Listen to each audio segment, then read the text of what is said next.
Hey guys, Terminator 360 here, and today we're going to be comparing the 2022 Ninja Dojo Temple and the 2021 Temple of the Endless Sea. These are both of Ninjago's most recent and most unique temples. We're going to be taking a look at everything from the minifigures, to the display, to the structure, the show accuracy, and so much more. There will be 6 separate categories, and we're going to compare the categories each individually. Whichever set wins the most categories wins overall best set. There will be timestamps in the description if you want to see a specific part of the review, like the display or the minifigures. Make sure to like and subscribe to stay tuned for future videos. And with having all that said, let's go.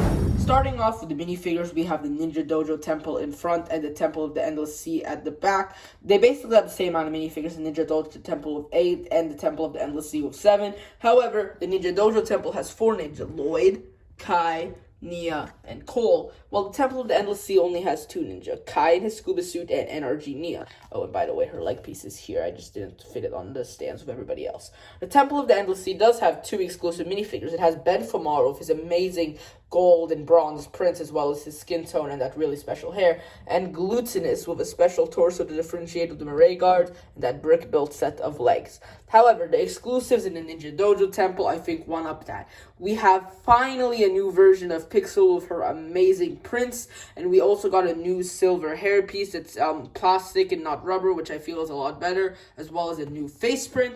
And then we got my favorite version of Master Wu ever, with that gold and bronze printing, as you can see there, and it kind of reminds me of his Season 5 outfit. And for the villains, I'd say the Temple of the Endless Sea does have a better lineup. We have Kalmaar, the main villain of the season, 2 Maaray guards, the previously mentioned exclusive Glutinous, and the Ninja Dojo Temple only has 2 Geo Whippers, which both appear in other sets. This isn't even close. I'm going to have to give the point to the Ninja Dojo Temple here. If you want to see an in-depth review of every minifigure from the Temple of the Endless Sea and every minifigure in Seabound, the card will be up above. And for the core/Evo suits, I will be making that video soon, and once it's out, the card will be linked up above as well. Now for our next section, display. The Ninja Dojo Temple is on this really cool mountain base with all these different shades of gray and even some beige in there to give it some real mountain contrast. We have this really cool flag with a symbol you'll see recurring throughout most of the sets, even on the little Kai mech side build of this set.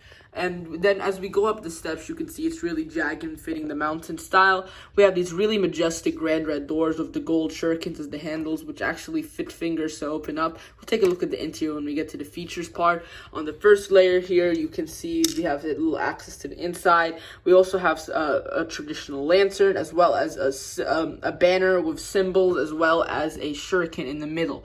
Something that stands out to me about this temple is the green. Most temples traditionally go with the red and black color scheme with one other color, but it's never this really awesome dark green. You can see they implicated very well here with all the curves and creative designs.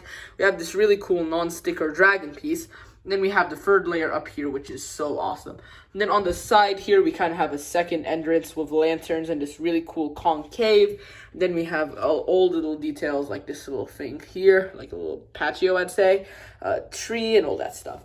It isn't attached like it's normally supposed to be, just because of how big it is. It's supposed to go all the way out here. That will be off camera. But we have this little bridge piece. Something I'm going to complain in the structure part is that these flames always keep falling off. And then we have the bridge leading all the way up, which is, I'm going to say, used really impressive building techniques. And even the little side build mech that came with it was really good.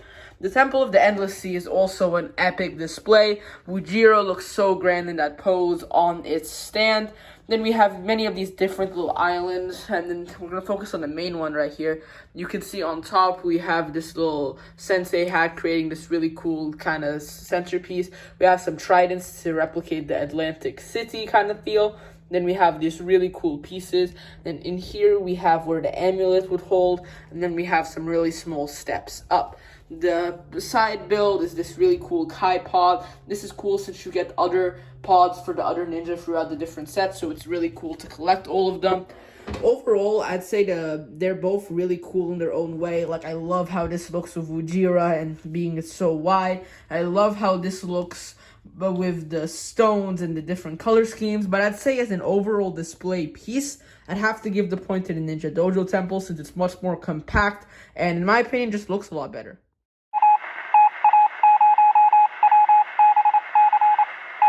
Next category is very simple. It's the accuracy. I'm going to have to give this one on a technicality to the Temple of the Endless Sea, as this only appears in shorts as of the time of recording this, and this is the one that appears in the main TV show and plays a much bigger role to the story, with Vujira even being pretty accurate, besides the amulet on the stomach. That did not happen.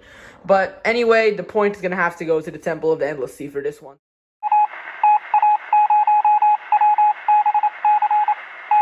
Structure is another fairly easy category. This temple here is built on a rock-solid base, as you can see all the way around, just looking fine.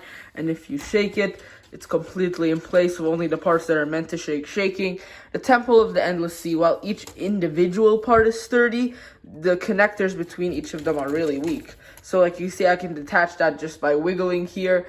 And Wujira and this right here, these tridents, no matter what you do, obviously keep falling off, and it's just so annoying. So even though each individual thing here, it's really annoying, and as a piece isn't really that sturdy, so this point is going to go to the Ninja Dojo Temple.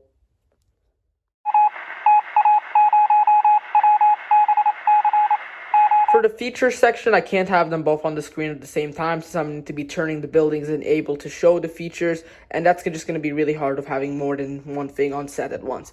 As I said, the stairs lead up to the doors with the handles which can fully open the doors, exposing the interior. These little vases right here,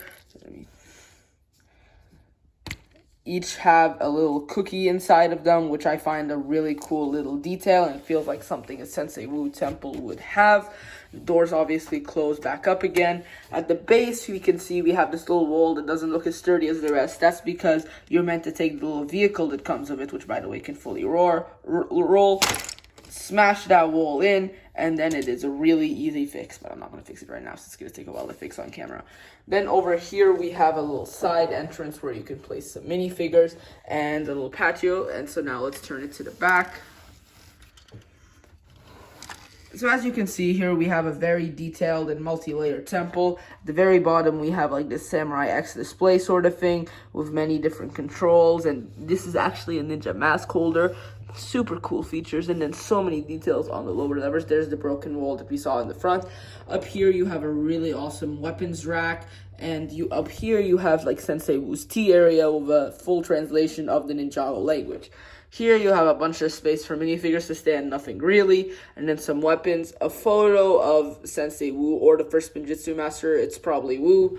Up here you have a newspaper in the Ninjago language with a cup using a transparent piece to look like it's spilling, as well as two swords and let me get that in focus, a Ninjago playing card. So overall, super solid set with the features on the main build. As previously mentioned, we have this really tiny little car which can roll. That's it. Then we have the Kai mech, which is the tiny Kai mech, which I'm going to say is really cool. You can see it's fully posable. The legs can move in and out, same as the arms. Here we have a cannon blaster, which you can put some studs in and shoot it out. And you can fit a full minifigure in there. So overall, for being included as a side build, not too bad of a mech. And then we just have this little connector piece which connects to the thing. I will have one complaint: these flames keep falling over. But besides that, this doesn't really have any features. It's just a nice display piece. Now for the features of the Temple of the Endless Sea. Now, I've already done an in-depth review of this set card up above, so I won't be going into too much detail here, but just enough to compare it to the other one. While the connecting and deconnecting lost at points in the structure area, it definitely gains at some points in the feature area, since you can see you can position it however you want, then even rearrange it if you'd want, but I don't know how it would work as much. Right over here we have a tiny display one. Here we have one of the main ones with Ujira, who I would consider one of the main features of her set. You can see these can go up and down and kind of slightly be positioned. Ujira's mouth can open, and it's really cool. And then you can put an amulet here, which can move up and down. And you can also move the head a little bit around. Here you can see you have the steps leading up to the amulet holder. And you can see there's a lever at the back. These two can be pushed out and in as like kind of a booby trap. Super cool. Up here you can move the tridents up and down. That's just part of the build, not really a feature, but you can if you'd want. Here I did some slight modifications on this part of the set, but it still has the same feature. The clam opens to show the pearl. Here we have one of the shooters of a transparent blue missile. I'm not going to shoot it because it's a kind of a rare color of it and I don't want to lose it. And if we take it off, you can see here we have a door which opens up to a little prison cell, and you can fit a minifigure or two in there. And you just have so much room for minifigures, so you can play with it and just have a lot of fun with it. It also comes with this little pod right here, Kai's Scuba pod, which again I find really cool since we got from the other Ninja. The back rotates kind of just like a propeller. And then we also got the top, which just opens up. You can fit a minifigure and you can close it up. So I think I'm going to give this category to this set, the Temple of the Endless Sea. Now time for the value category. When you look at the bare numbers, these sets look almost identical. Both are $99.99 USD. Both give you 650 VIP points of in-purchase, and both have a similar age rating, one being 9+ and one being 8+. However, I feel the real difference comes in the piece count of the Ninja Dojo Temple, containing almost 400 pieces more than the Temple of the Endless Sea. On top of that, the Ninja Dojo Temple includes 2 side vehicles, one for Kai and one for the villains, while the Temple of the Endless Sea has Wujiro, which is a significant part of the build, so I'm not counting as a side, so just one side build of Kai's Scuba pod. That over including the fact that the Ninja Dojo Temple has one extra minifigure, I'd say it's a better bang for your buck.